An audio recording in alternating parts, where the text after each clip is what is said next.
क्या यूपी में बन रहा है नया गठजोड़ दलित मुस्लिम पिछड़ा? क्या चंद्रशेखर आजाद अखिलेश यादव और मायावती के वोट बैंक में सेंध लगाने वाले हैं? क्या चंद्रशेखर आजाद अखिलेश यादव और मायावती के वोट बैंक में सेंध लगाने वाले हैं? क्या बीजेपी के सामने एक नया राजनीतिक चेहरा खड़ा हो रहा है? और आखिर क्यों मेरठ से लेकर पश्चिमी यूपी तक चंद्रशेखर आजाद की राजनीति की चर्चा तेज हो गई है? आज की इस वीडियो में हम आपको दिखाएंगे वो पूरी अंदर की कहानी जो शायद अभी तक आपने कहीं नहीं सुनी होगी। अस्सलाम वालेकुम, नमस्कार, सत श्री अकाल। मैं सैयद नवेद सब्जुआरी, सैयद नवेद ब्लॉग से आपका दोस्त, आपका साथी।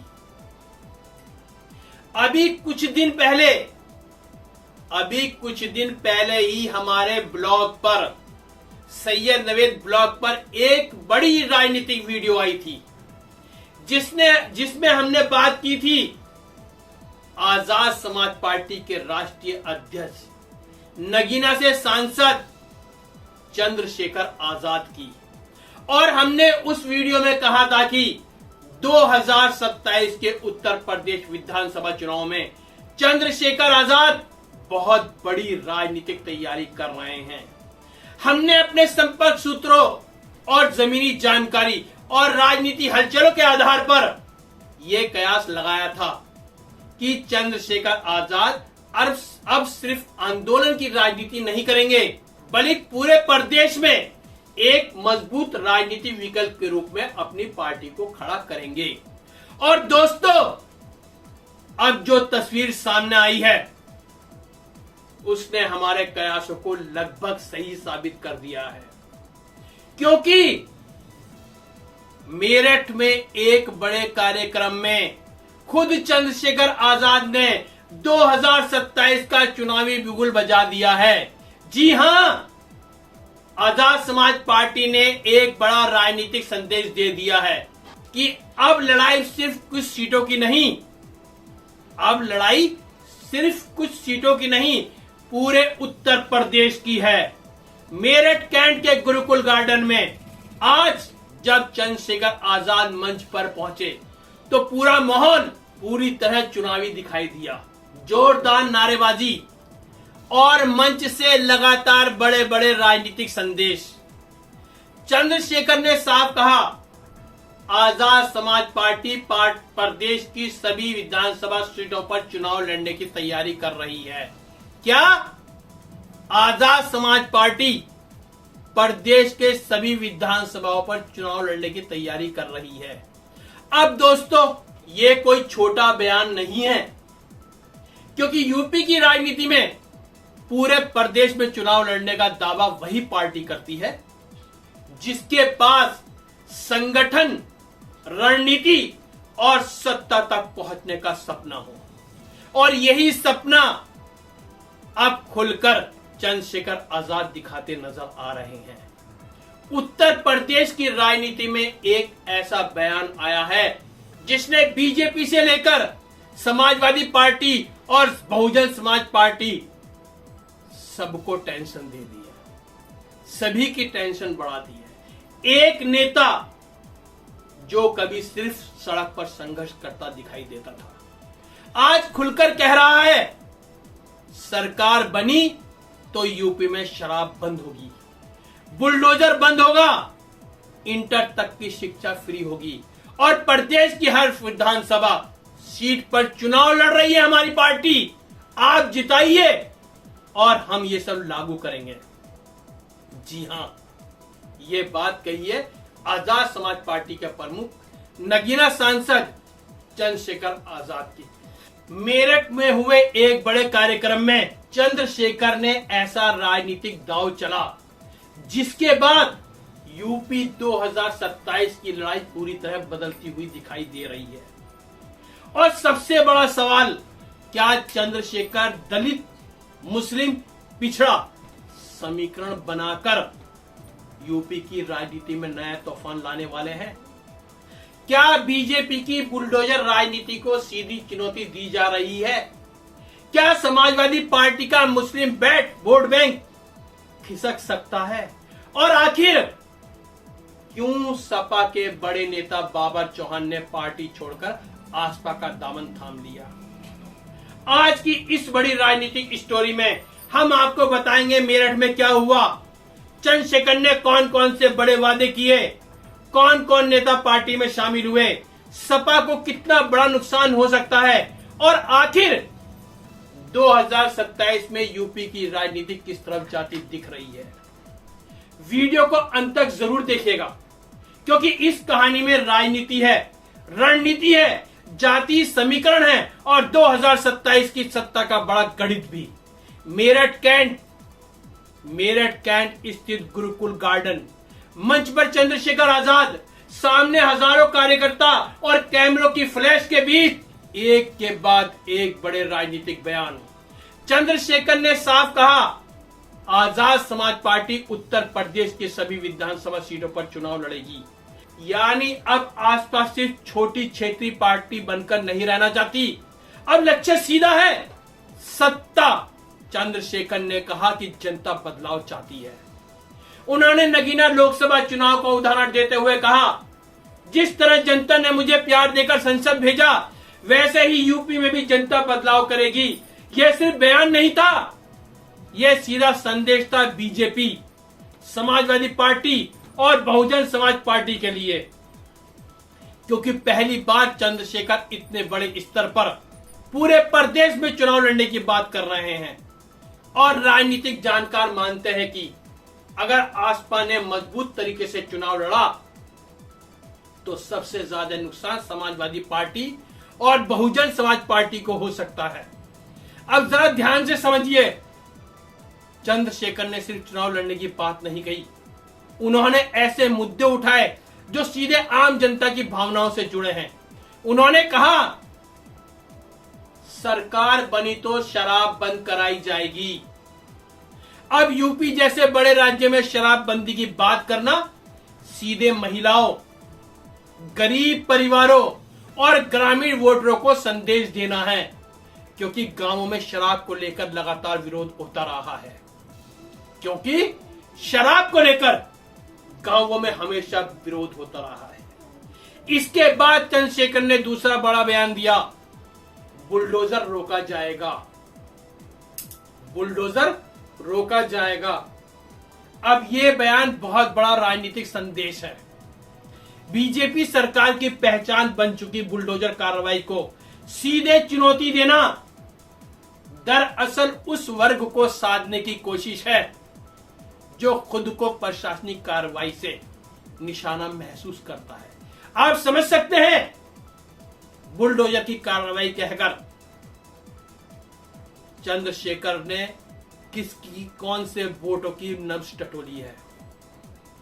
चंद्रशेखर ने कहा, किसी के साथ जाति और धर्म के आधार पर भेदभाव नहीं होगा। किसी के साथ जाति और धर्म के आधार पर भेदभाव नहीं होगा। यानी संदेश साफ था, वो खुद को संविधान, सामाजिक न्याय और अल्पसंख्यकों की आवाज के रूप में पेश करना चाहते हैं। चंद्रशेखर ने तीसरा बड़ा वादा किया, इंटर तक की शिक्षा मुफ्त होगी। इंटर तक की शिक्षा मुफ्त होगी। अब इसे समझिए, यूपी में करोड़ों युवा और गरीब परिवार महंगी शिक्षा से परेशान हैं। सरकारी स्कूलों की हालत पर सवाल उठते रहते हैं।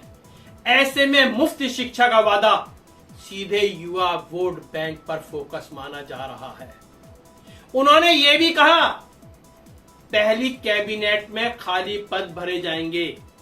यानी बेरोजगारी के मुद्दे को भी पूरी ताकत से उठाया गया। अब सवाल यह है, क्या ये सिर्फ चुनावी वादे हैं या सच में चंद्रशेखर यूपी की राजनीति में एक वैकल्पिक मॉडल पेश करना चाहते हैं। अब आते हैं उस हिस्से पर जिसने मेरठ की राजनीति में सबसे ज्यादा चर्चा पैदा की है।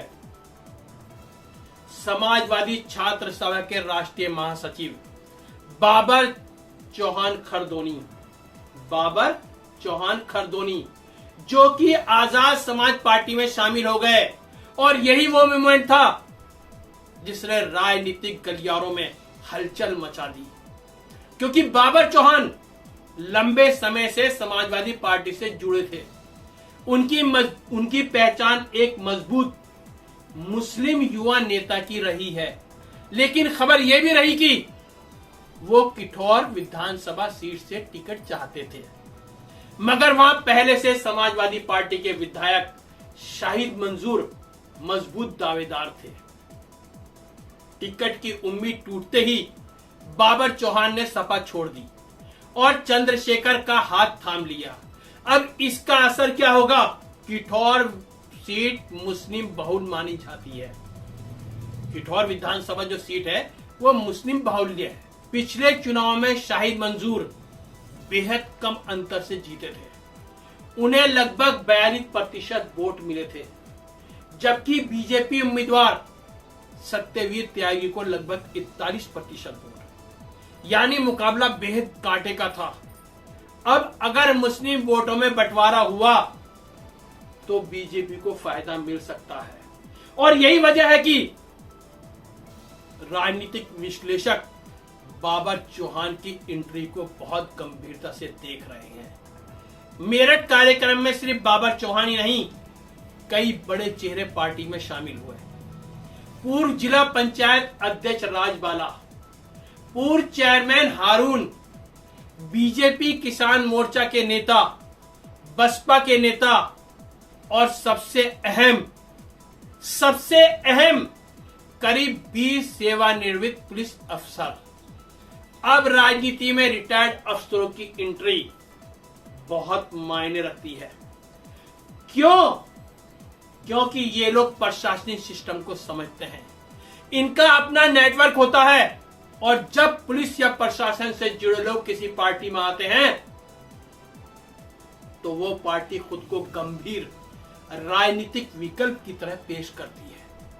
चंद्रशेखर यही संदेश देना चाहते हैं कि उनकी पार्टी सिर्फ आंदोलन नहीं, अब संगठन और सत्ता दोनों की तैयारी कर रही है।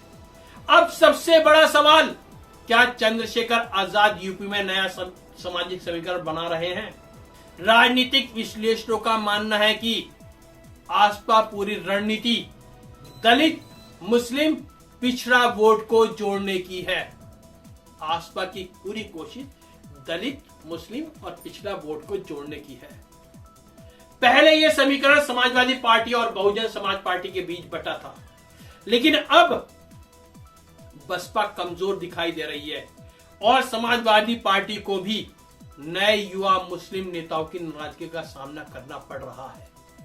ऐसे में चंद्रशेखर खुद को संघर्षशील युवा नेता की छवि पेश कर रहे हैं। खुद की संघर्षशील युवा नेता की छवि पेश कर रहे हैं। उनकी भाषा आक्रामक है, उनकी राजनीति सड़क से जुड़ी है और सोशल मीडिया पर उनकी पकड़ लगातार मजबूत हो रही है। युवा वर्ग खासकर उन्हें ध्यान से सुन रहा है। अब सवाल यह है, क्या आसपा बीजेपी के लिए खतरा बनेगी या फिर विपक्षी वोट काटकर बीजेपी को फायदा पहुंचाएगी? यह सबसे बड़ी राजनीतिक सवाल है। यह सबसे बड़ा राजनीतिक सवाल है, क्योंकि यूपी की राजनीति में वोटों का बंटवारा ही अक्सर सत्ता तय करता है। अगर मुस्लिम और दलित वोट सपा, बसपा और आसपा में बटे तो सीधा फायदा भारतीय जनता पार्टी को मिल सकता है। लेकिन अगर चंद्रशेखर बड़ा जनाधार बना लेते हैं तो वो कई सीटों पर मुकाबला त्रिकोणीय बना सकते हैं और तब राजनीति पूरी तरह बदल सकती है। नगीना से संसद तक पहुंचने के बाद अब चंद्रशेखर का लक्ष्य साफ दिखाई दे रहा है।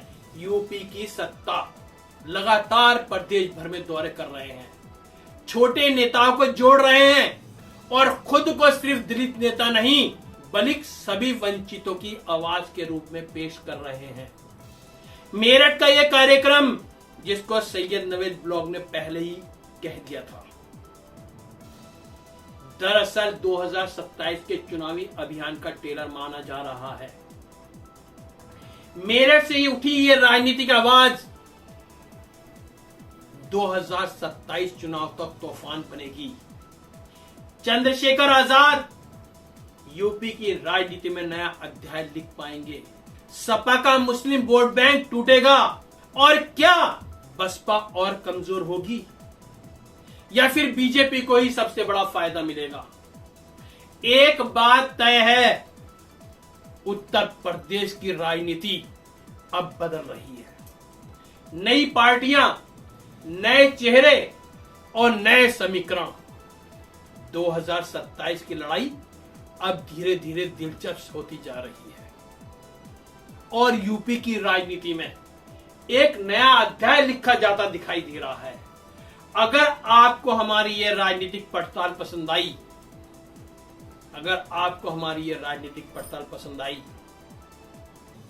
तो वीडियो को लाइक करें, चैनल सैयद नवेद ब्लॉग को सब्सक्राइब करें और कमेंट जरूर करें।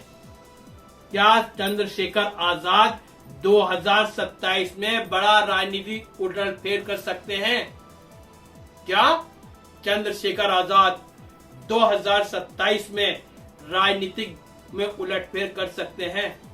जय हिंद, जय भारत।